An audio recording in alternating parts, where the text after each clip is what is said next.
Começou! Boa tarde pra você, porque começou Bendita Hora. Seja bem-vindo ao melhor programa da tarde brasileira. E ó, é o melhor programa porque hoje a gente tem o Dr. Júlio o tempo todo com a gente.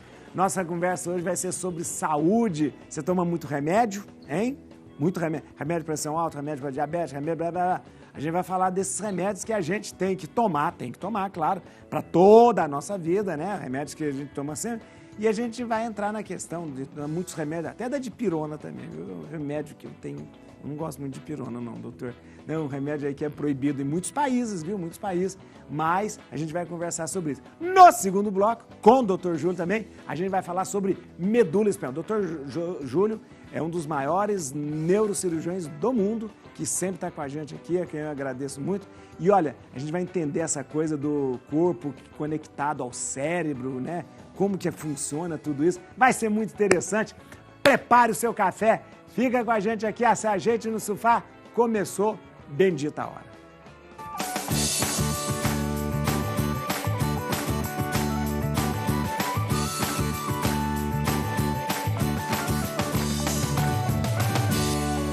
Para falar sobre isso, eu já falei, doutor Júlio, muito obrigado, doutor Júlio, está sempre com a gente aqui, obrigado. Doutor Júlio é uma referência na neurocirurgia. Doutor Júlio tem um dos maiores canais, o maior canal de neurocirurgia do mundo, Neurocirurgia BR, né? E eu sempre agradeço o senhor, porque é um trabalho maravilhoso que o senhor faz na internet, na televisão, para deixar a informação fundamentada. Isso é muito importante. Obrigado por isso, doutor. Obrigado. A gente vai falar sobre os tratamentos profiláticos. Sabe o que é isso? Quero que você acompanhe no VT e depois a gente vai conversar. Tratamento profilático é um conjunto de precauções que tem como objetivo evitar uma doença. Em alguns casos, essa precaução envolve a administração contínua de medicamentos. Porém, tomar remédio a longo prazo pode ser arriscado. Em primeiro lugar, a exposição prolongada a medicamentos pode aumentar a probabilidade de efeitos colaterais indesejados, que variam de leves a graves. Além disso, o uso crônico de medicamentos pode levar à resistência ou dependência, o que significa que o corpo pode responder menos ao tratamento original ou desenvolver uma necessidade crescente do medicamento para aumentar seu efeito. Diante dessas informações, surgem algumas questões. Quando é seguro manter um tratamento profilático? Qual o seu efeito para pessoas com doenças crônicas, como hipertensão ou diabetes? Para responder essa e outras perguntas, acompanhe o Bendita Hora. Doutor, eu acho que dúvida de muita gente está assistindo a gente aqui, deve tomar algum remédio sempre, né? Ou para diabetes, ou para pressão, ou para... Eu começo... O remédio é tratamento profilático, o que é? Seria esses remédios que a gente toma de modo contínuo? Isso aí.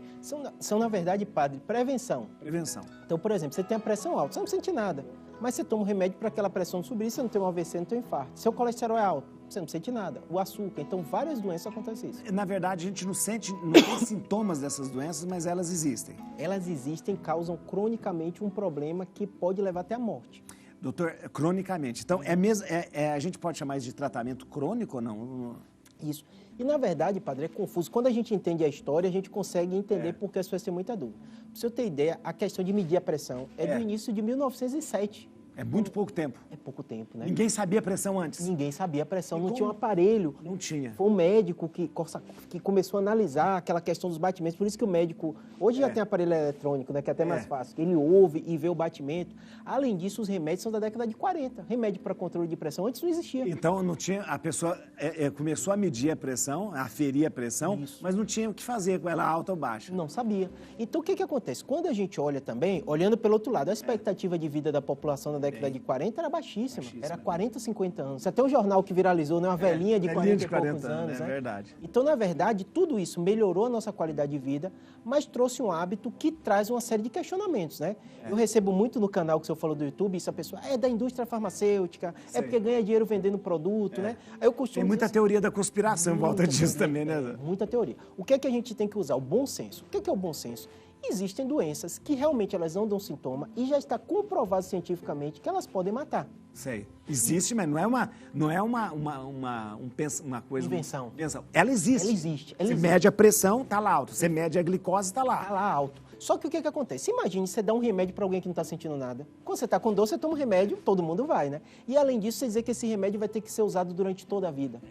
Então, isso causou muito questionamento. E eu gosto de encaixar esse tema do remédio quando a gente fala da vacina, a mesma coisa. É verdade. Imagine que também é muito recente a questão da vacina, você aplicar um agente infeccioso, que antigamente era assim, no braço de alguém que não tem doença nenhuma para evitar que ela pegue a doença. Então, a varíola foi assim, né? Um paradoxo, É né? muito estranho, né? Tanto que teve revolta da vacina, tudo isso. Né? Só que o que acontece? Hoje em dia a gente tem um corpo de evidência científica que é o quê? Isso é feito desde a década de 40. Os remédios, a gente está dando esse exemplo, mas também o AS que previne o AVC. A aspirina é uma coisa antiga, né? É dessa época também, década de 30, né? E junto com isso, o que aconteceu? A gente vive no mundo capitalista, gostando ou não gostando, né? As indústrias, elas fizeram o seguinte, opa, uma coisa dá certo, eu vou investir nesses estudos científicos, comparar dois grupos, se uma pessoa não tomar aspirina e outra tomar, quem vai ter mais AVC? Isso. Se uma pessoa controlar a pressão e outra não tomar, qual vai ser? E a ciência, a linguagem dela é isso, são os números. E começou a ver que, comparando dois grupos, o grupo que controlava a pressão morria menos. Morria menos. Morria menos. Então, eu falo assim, pressão, colesterol, o diabetes, né? A questão do AS que a gente falou, os remédios de convulsão, né? Que sim, também que da década de 40, né? Todos esses, eles fizeram o quê? Revolucionaram a medicina. Claro que... Aumentaram a expectativa de vida. Aumentou a expectativa de vida. É uma coisa gritante, a gente percebe, né? Quem tem pressão alta e não controla, morre mais cedo, AVC, infarto. Eu não sei o senhor, mas minha história de familiar, só para o senhor ter ideia como isso é forte. Meus avós, todos morreram perto de 70 anos de idade. Olha, ninguém chegou, ninguém novos, passava, 60 e poucos anos. Novos. Mesma doença, infarto, AVC e tal. Minha família agora, eu, que sou neurocirurgião, minha irmã é anestesista e outra advogada. Todos hipertensos tomando remédio antes dos 40 anos de idade.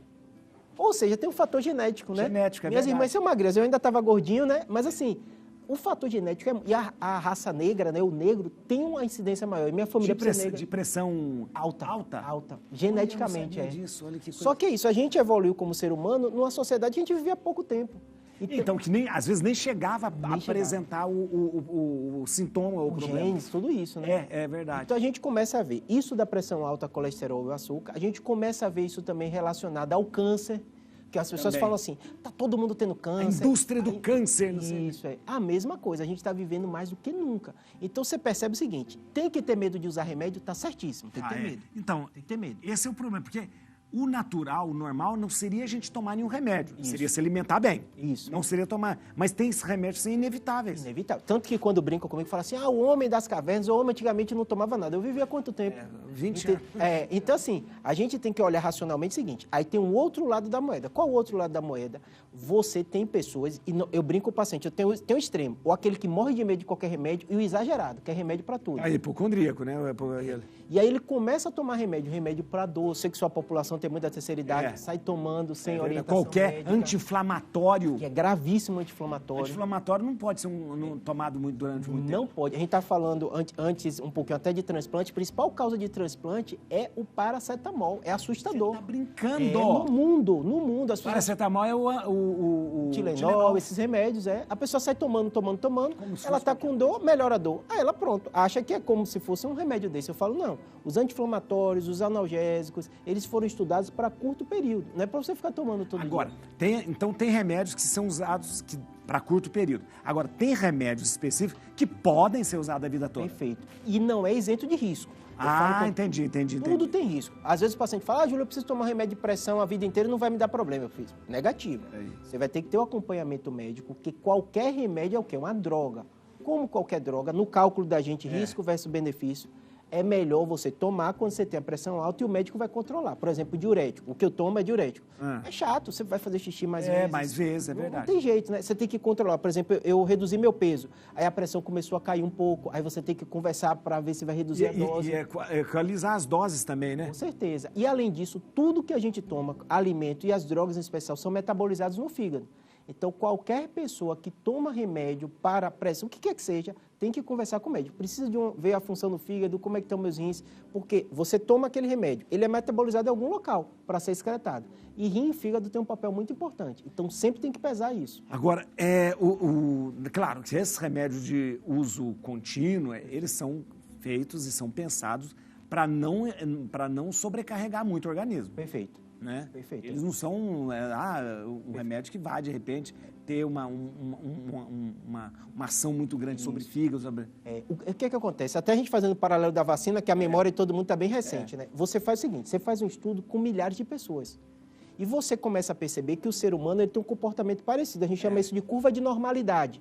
Então, a média das pessoas, elas conseguem resistir a uma dose de remédio que a gente diz, a dose máxima, a dose mínima para funcionar.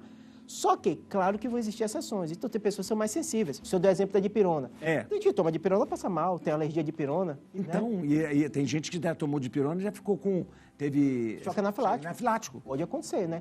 A vacina, que é o que a gente está debatendo, para o senhor ter ideia, foi mais dose aplicada de vacina do que habitantes na Terra. Foram bilhões de doses aplicadas da vacina. Claro que teve reação adversa, teve gente... Algum momento tem que ter, alguma coisa tem. Risco existe, só que, como tudo na ciência, a gente faz o cálculo risco versus benefício e vão ter pessoas que nessa curva de normalidade vão estar ali na exceção. Por isso que é importante o profissional de saúde para você avaliar. Isso que é do profissional de saúde.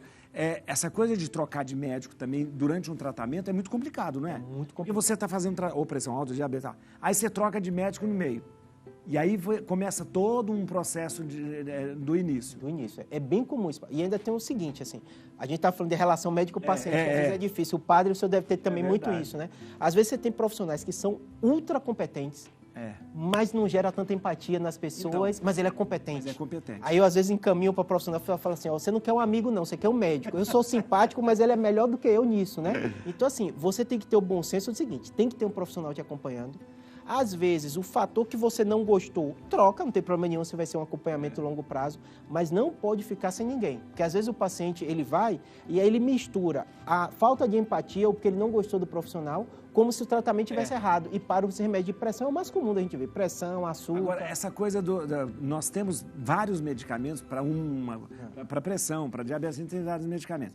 Existe também essa necessidade, num tratamento profilático dessa forma, haver a troca de medicamentos por causa desse negócio do corpo, às vezes, ele, de repente, se acostumar e tal, aquela coisa ou não? Às vezes existe. O que é que vai acontecer? Por exemplo, eu estava dando exemplo da minha pressão. Você começa a tomar o remédio e não sabe como o corpo vai agir. Controlar a pressão, ótimo, você mantém. Pressão é uma coisa boa porque os remédios que funcionam, você pode ter muito ou menos dinheiro, são baratos, simples, você pega no posto, né? É grátis até. Então, você consegue muitas medicações. Por outro lado... Tem paciente que, como deu meu exemplo, eu perdi peso, mudou meu corpo. Né? Então, a dose teve que diminuir. Ou então, você ganhou peso, você envelheceu. Então, esse acompanhamento próximo é muito importante. E, além disso, padre, tem as outras coisas que a gente sabe também, que é o seguinte, nada disso vai substituir os hábitos saudáveis. Não exclui. Comer bem. Se alimentar bem. Dormir. O senhor tem até a trindade. Trindade. Você que falou. Dormir bem, comer bem e exercício. E exercício, do cérebro e do corpo. Do cérebro e do corpo. Aqui, gente, muito interessante. Deixa eu te falar uma coisa. Quando você tem dor ou febre, você toma o quê? Tem um VT pra gente ver, né? Vamos ver. A dipirona é um medicamento que auxilia no alívio da febre e da dor e é amplamente utilizado em diversos países. No Brasil, é comercializado há muitos anos como um medicamento de venda livre. Porém, em lugares como os Estados Unidos e uma parcela da União Europeia, esse remédio está proibido há décadas. A proibição da dipirona nesses locais ocorreu por causa de um possível efeito colateral grave da medicação, a agranulocitose, uma alteração no sangue e potencialmente fatal, marcada pela queda na quantidade de alguns tipos de células de defesa. A dipirona estava amplamente disponível em boa parte do mundo até meados dos anos 1960 e 1970, quando começaram a surgir os primeiros estudos que criaram um alerta sobre o risco de agranulocitose.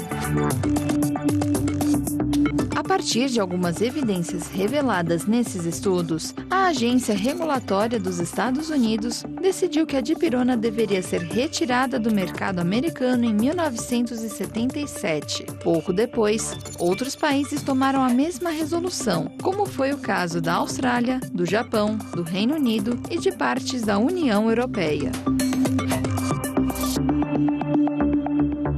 Só sobrou a gente aqui no Brasil tomando Novalgina, né?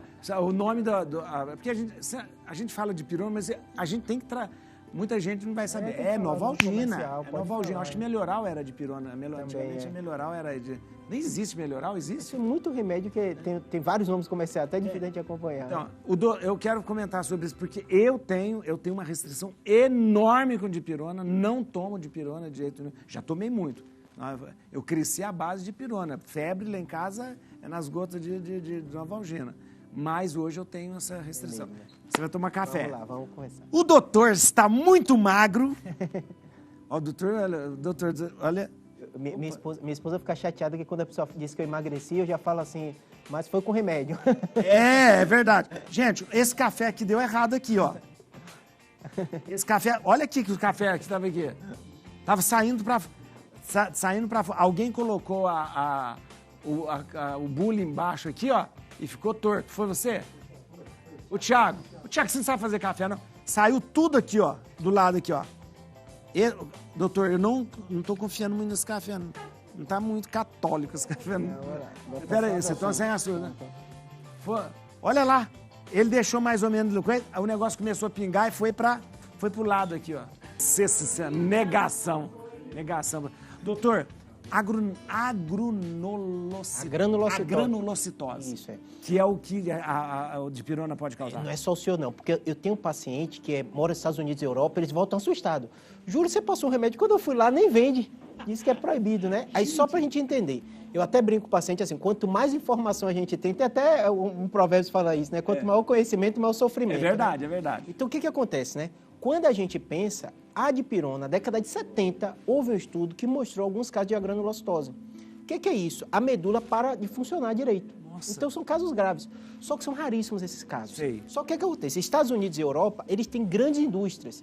Eu faço até o paralelo do paciente com a vacina. Nos Estados Unidos ele tem a Pfizer, ele tem outra, ele só tomou a vacina da Pfizer. Aí o brasileiro fica com medo. Oxe, por que eles não tomam a da China? Por que eles não tomam a AstraZeneca? Né? Porque eles têm uma indústria.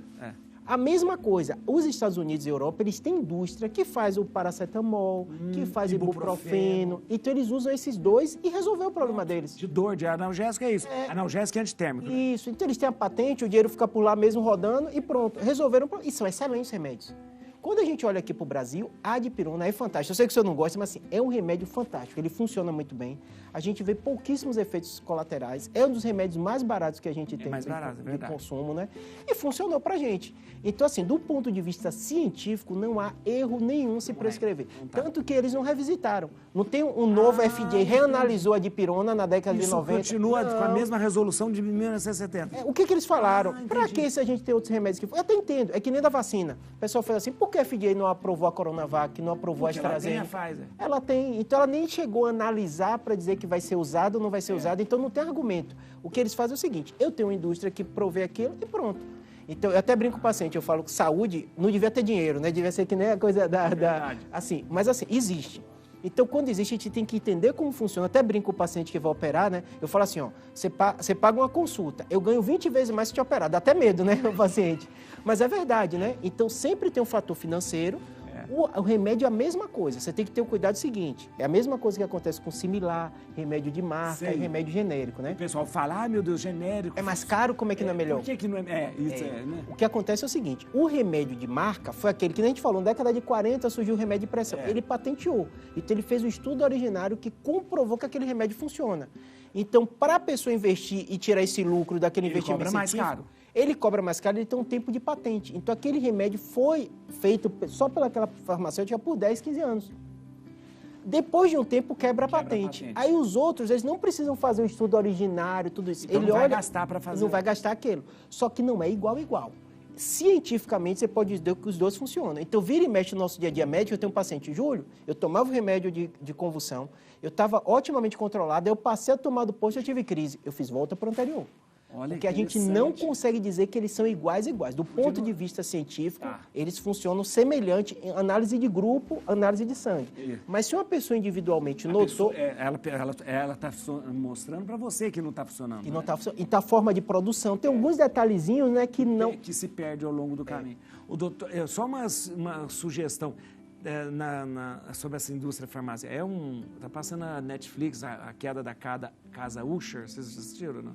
É fantástico, uma série, é baseado num conto do Edgar Allan Poe, e ele fala essa coisa da indústria, claro, é ficção, mas da voracidade da indústria farmacêutica. As maiores indústrias do mundo, depois da automobilística e a bélica, né, que a gente está vendo guerra aí, é a indústria farmacêutica. E aí eles trabalham até com uma coisa, o americano tem muito medo dos opioides, né? Então é um comprimido chamado Ligodone que tira a dor, é um opioide que não vicia, mas na verdade ele vicia. É interessante para assistir a série. Eu falo todo paciente aí, quando a gente lida com o ser humano, essa noção de bem e mal da gente, né, a gente tem que ter um meio termo, né? Então a indústria farmacêutica, ela revolucionou um monte de tratamento. Óbvio, como qualquer empresa, ela quer o lucro, né? Então ela quer vender para ganhar mais dinheiro, e aí você, como médico, você tem que ser neutro para fazer esse meio termo. Então os pacientes que eu passo a receita, eu boto, hoje em dia até o conselho obriga a gente a botar o nome genérico do remédio. Entendi. Vira e mexe, é tão forte da nossa cabeça que às vezes me pego botando outro, né? Porque ele ficou décadas sendo usado, mais de 10 anos usado. Então pode passar o nome comercial e o genérico. Isso. E conversar com o paciente, se detalhe, igual não é. Você vai observar. Então tem um paciente que, não, o senhor falou, não uso dipirona. Não usem. Tem outros remédios, tá com medo, não tem porquê. Doutor, só a última pergunta. O doutor vai ficar com a gente aqui, mas eu tenho esses remédios, a gente tem muito medo dos remédios causarem dependência. Tanto é que muita gente fala assim, eu vou ficar viciado. Muita gente acha que remédio de depressão vicia, causa dependência e tal. Esses remédios profiláticos, de depressão, diabetes, isso não causa dependência? Não causa dependência. O que acontece... A dependência é o quê? Não, é no corpo mesmo. O que acontece? Você toma um remédio que às vezes ele é vasodilatador.